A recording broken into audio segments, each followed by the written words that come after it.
Hello दोस्तों, आप सबको मेरे यूट्यूब चैनल में स्वागत है। मैं यहाँ पे आपको टॉस मैच करना बताऊंगा, तो आप इस वीडियो को पूरा देखें। जैसे कि बताया जाएगा टॉस मैच के बारे में, ये किसके बीच में टॉस मैच है, सब कुछ इन्फॉर्मेशन दूंगा। उसके प्रेडिक्शन के अकॉर्डिंग आपको टॉस मैच खेलना है और आपको विन करना है। चलिए बता देता हूँ ये किसके बीच में टॉस मैच है, उसके बाद ही आपको टॉस मैच का इन्फॉर्मेशन दूंगा। तो यहाँ पे जो मैच टॉस है, जो कि CSCH one day division 1 13th number match है, वाजर्स और नॉर्थ वेस्ट के बीच में होगा।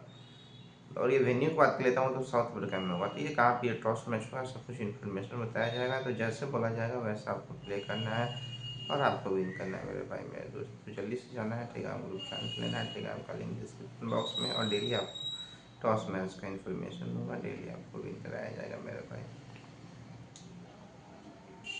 तो बस जैसे बोला जाएगा वैसा आपको प्ले करना है और आपको खेलना है, तभी आपको प्रॉफिट हो पाएगा।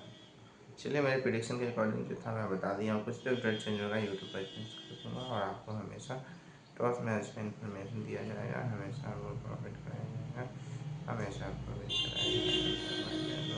तभी आप सब विन कर पाओगे। 6 दोस्तों।